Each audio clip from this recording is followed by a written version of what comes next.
Deb's from Nana's Sewing Room, and I'm here today. Finally, it's taken me a long while to come back. I'm here today to actually show you some of the things I've been making since I last saw you, or last actually made a vlog. So it's been Christmas, it's been the new year. I've taken on a new role locally, and it's just a volunteer role as Secretary for Art Village Hall, and that's taken up a lot of my time in January, but I've still got some sewing done. I've got one thing to show you that I made just before Christmas, and then everything else is January. So the thing I made just before Christmas is the Nina Lee Carnaby dress. Now it's just a shift dress. I'll show you the pattern in a moment. It's in a lovely needle cord which I got from Gather and Sew in Bourne in Lincolnshire. I've got an exposed zip, and I've just got a little bit, as you can probably see, of batik as the facings, just for a slightly different take on it. I lengthened this quite a bit. I think it was 10 centimeters for 4 inches.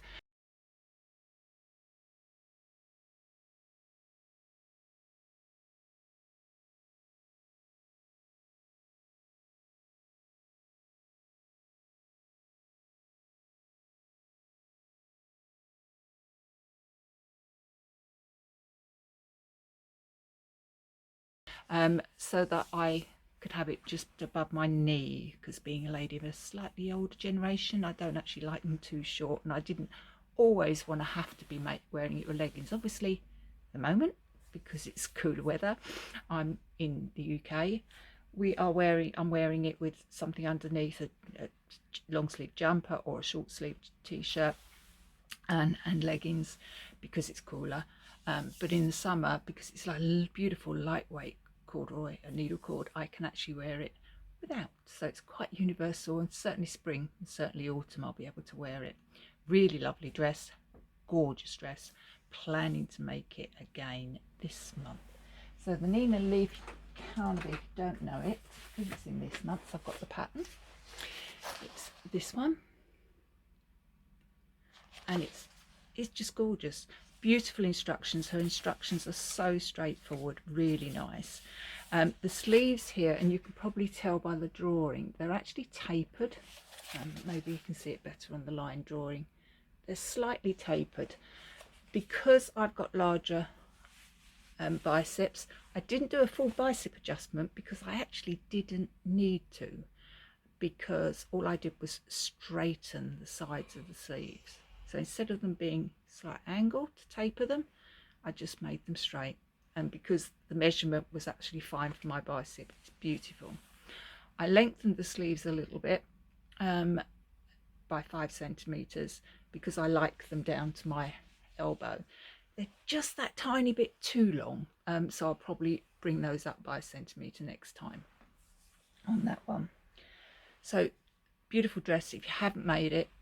Flattering, nice shift dress that isn't too fitted if you're like me and got lumps and bumps where you don't want lumps and bumps, because that's the way I roll. Right, the other thing I made, what was the next thing I made? I can't actually remember the next thing I made, which one it was, but I think it was this one, which is some beautiful Love Notions Tranquil pyjamas for my youngest granddaughter. Tiny, absolutely tiny. It's the age 2, it's the smallest size it will make. She's actually just on 18 months. And what I made her for Christmas present was a simplicity pattern, and as suspected, when I actually saw it made up, it was far too wide, far too big. It's like putting her in a sack, really. So nice little pajamas. They're beautifully finished off with this elastic, so you've got this beautiful detail on the bottom here and on the sleeves and on the crossover at the neck. They actually match her sister's and her mum's pajamas, so they were lovely. I'm hoping they fit her for the rest of the year. Seeing her tomorrow, so I shall find out, and then she can wear them for the rest of the spring. Then I decided I wanted to make some joggers. I've never worn been a big one for wearing joggers, really. Never. I mean, in my younger days I wore jeans. When I was riding or out in the fields, it would always be jeans. If in my in later years I wore dress trousers because I worked in an office in a profession, so it was all dress trousers and suits and skirts. And I've never really been a joggers wearer. If I did keep fit, it was always leotard and leggings. When I was slimmer, that's what we wore back in the day. So never really been a big joggers match until I've retired. Now I've retired, I actually find they're comfortable. They allow for my fluctuating waistband because I do go up and down, up and down. And really, they're slobbing about clothes, aren't they, really? But I knew I had the Stella joggers in the stretch book by Tilly and the Buttons. First Tilly and the Buttons, no, second Tilly and the Buttons pattern I've made, because I have made her Coco, which I love as well. And I adore them. The first pair I made in, well, first set I made, because I made the hoodie and the joggers. First set I made in a yellow cotton jersey that I got from Walthamstow Market at 50p a metre about 5 years ago. There's a bargain shop at the bottom of the market, if you know the market, and they sell off roll-ins for amazingly cheap money. And I just happened to go in there one day and they had all this yellow jersey. Now, bright yellow suits me, so as a top it's fine. I've had many a top made in this bright yellow over the years, but I wouldn't actually wear it all over. Definitely banana weather.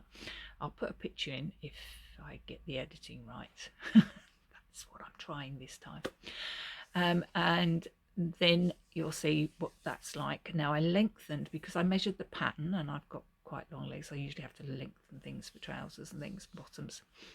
I measured the pattern inseam, my inseam, decided I'm going to add 10 centimetres. It just seemed far too short for me. Turns out that was too much.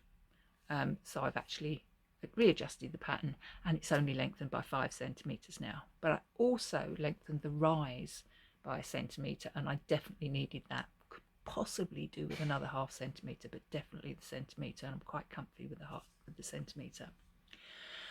And then I made them out of this gorgeous denim melange sweatshirt from Fabricate. Absolutely beautiful jeans melange, I think they had it described as. Gorgeous colour. I didn't want black. I've got 2 dogs and black just shows everything. I've used self-colouring, but I ran out of fabric because I didn't buy the right amount of fabric. I'd bought the fabric previously. So I had some fleece, brushed fleece that I'd had from when the children were very, very little, and I made a couple of, what are they called now? Nappies or diapers in the UK and in the USA. So I made some nappies just for giggles for my grandson. So I had quite a little bit of that, and I've also used that in the pocket. Now on the yellow pair I wore, and we use for pyjamas now, I loved the kangaroo pocket. So when I ran out of the sweatshirt and not enough to cut the pocket out, I decided I'd just patch it all together, which is what I did, and it looks fine, and people haven't commented yet, apart from the fact that a friend of mine who is a tailor actually says it looks nice. So that, and she would be critical for me. The jogging bottoms have this beautiful 2-inch wide elastic in the waist. Now I say beautiful because it is so comfortable. Great pockets, really nice pockets. Get your hand in nicely. But this is so comfortable. Previous leggings and sort of casual trousers I have tried to make have used 1-inch elastic, and whilst that's perfectly fine, not a problem, the comfort level of this 2-inch is something else, and I'll certainly be doing that again. So really nice. Can see why Tilly and the Buttons patterns are raved about by a lot of people. I do have to lengthen them a little bit. I lengthened the arms on the top as well as the body. I'm not above average height. I am exactly average height. I'm 5'7", or I was. I'm probably a little bit shorter now, being a little bit older. I haven't been measured for a while. but I still lengthen patterns. Seem to be made for someone slightly shorter than me, and I know quite a few companies use 5'6", but even so, it's still a little bit short for me. So I've shown you baby's pajamas, yeah, and I've shown you the Nina. Right, the other thing I have made last year, I belong to a WI, and last year we were asked as WI groups, lodges, well not lodges, groups, by the Federation, which is the sort of local group you're put into as a WI, to make pennants, because they wanted to use them for the Federation to actually make bunting, so that if anybody wanted to borrow it, any of the groups wanted to borrow it, or the Federation were doing a Federation Day or anything, they could put the bunting up and it actually advertised the number of different groups we've got in our South Lincolnshire, as it happens, division. And 3 of the groups, for various reasons, couldn't actually make their pennant. So I got asked if it was possible that I would make them for them. Nothing fancy. I actually use my embroidery machine, and I've just put their names on them. So I've done 3 pennants for the Federation. I used different coloured variegated yarns, twisted them round a bit, and made 3 pennants. So nice and quick, nothing onerous. Probably what took the longest time was actually putting them on the embroidery machine and waiting for it to embroider out. That was probably the longest time. The last thing I'm going to show you, because it's the last thing I remember, doesn't necessarily mean it's the last thing I made, is actually my oversized shirt by the assembly line. I've made one of these before. I showed you before my oversized shirt, and I love it. This time I did lengthen the arms by 1 inch. This is made in a faux suede that I have had quite a long time, but it was just gifted to me. So I haven't been able to iron it fairly, obviously, because it's a faux suede, and it will realise it's not actually coming up very well. Let's take it off of the dummy. Show you a little bit closer up. So it's a faux suede, and so I've not been able to press it as I've gone along, because I'd flatten it obviously very, very much. And it's got this texture on it, these lines on it that are raised. I don't know if you can tell, they're actually raised, crisscross rays on it. I have managed to actually match it, so I'm quite pleased with that. It matches across the front at the centre point, so once they're overlapped it will actually match. I've made the buttonholes, and the buttons I made the buttonholes from are actually some out of my stash, and they're covered buttons from something else that I was throwing out. And whilst they've got the reds and they've got a yellow and a green, it was a check that the item that was covered before, and I thought they'd go. After making the buttonholes, I hadn't actually allowed for the depth of the covered button. This is a lesson to be remembered. So they're very, very snug in the buttonhole. So I've decided that I'm actually going to go down the road. We've got a boys in town, and we'll look for some buttons. If they don't have them, then I'll have to risk ordering them online, and I'll do that to finish it off. Much trickier to make in the faux suede, but I'm really pleased with it. The hook at the back came out really nicely, even in the faux suede. It's quite thick, and nice length, lovely pockets on it, really lovely. If you're wondering about my mannequin, I went to a Fit Buddy class with CL, who's the first sewing producer of the British UK Sewing Bee, and I went because it was her doing it, but equally I do have, if I get back to this weight, which I probably will, a great fitting bodice to actually fit everything against now, with everything in the right place. So it'd be lovely, really lovely. And what's interesting is I always do a sway back adjustment, and when we were fitting the bodice, even though it was done with my measurements, we still had to take a little bit out across the back as well for my sway back. So really nice. If I was ever to put the zip in, which is what we're supposed to do, mine's still pinned from the claws, put a zip in the back, I'd be able to take it off and wash it. And I know some other people have since, that were on the course, actually retaken it apart and used the pattern, well, the pattern we've got anyway on paper, and made prettier covers for their mannequins. Might do it one day, but I'm perfectly happy with her as she is. So that was that, and that is really all I've made. I made the curtains for the kids' room. So our grandchildren come quite often. Quite often I have the grandchildren here by myself, and we have a room. It's what was the smallest bedroom. It still gets two twin beds in it, in the bungalow. So we had bunk beds in there when we first moved. The previous people had left them here, and last time, the summer when the children were here, well, I think it was about October half term, they broke them between them. Oh, so lucky neither of them were hurt. We just heard this big crash. One of them came running and we were sort of, oh no, what's happened? And the other one was quiet, so you imagine, oh, the heart, boom, boom, boom, boom, boom, boom, boom, going 10 to the dozen. Walked in the room and she's sitting there quite happily. Oh, quite fine. Obviously they were thinking they were going to get told off, but they didn't. I mean, it was just, oh my goodness, are you all right? Bunk beds are bunk beds. You know, things are things. We can replace those. We can't replace people.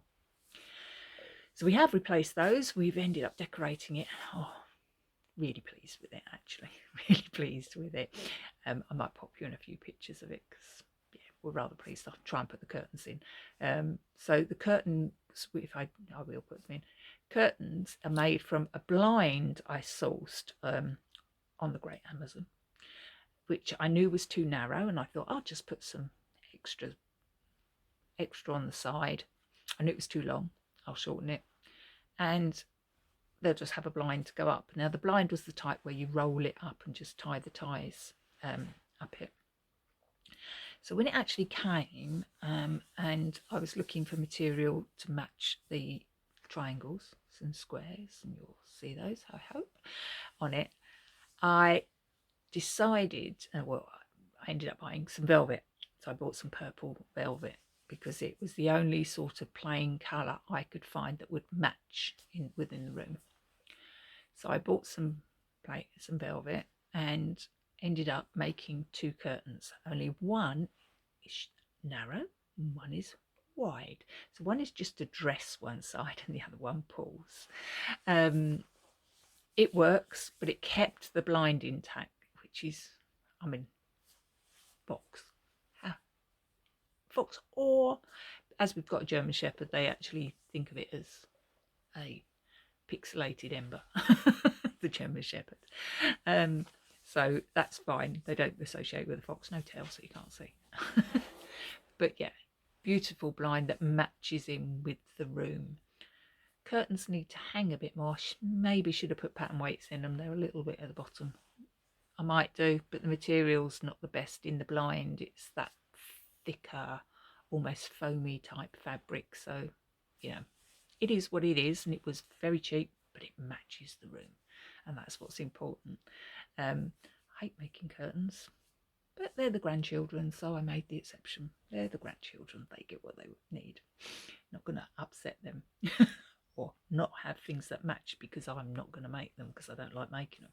Never. And for the grandchildren, I loved it. So going on and on, as all nanas do, I think about our grandchildren. So that's what I made in January. Tell me what you made. Share with me. Have you made the patterns that I've made? What's your experience with them? Have you enjoyed making them? Do you find that they don't fit your body type, that you have to make adjustments because of height, bit tall, short? Are you quite slim but still have to make bicep adjustments? Because I know even when I'm size 12, I need to make bicep adjustments. Currently I'm a 16, just to let you know. But even when I was a size 12, 10, 12, and that's where I'll go down to sometimes, I still have to make a bicep adjustment. Now, when I was younger, that was because I was fit and it was muscular. Now it's just because it's the fat and the skin, if I'm honest. I'm older. It's fine. This happens to us when we get older. We have to accept it. I didn't for a long time, but I do now. So, if you've had any of these experiences or got your own, share them, talk about it. That's what I love about YouTube, and that's why I started a YouTube channel. But that's for another video too. See you later. Bye.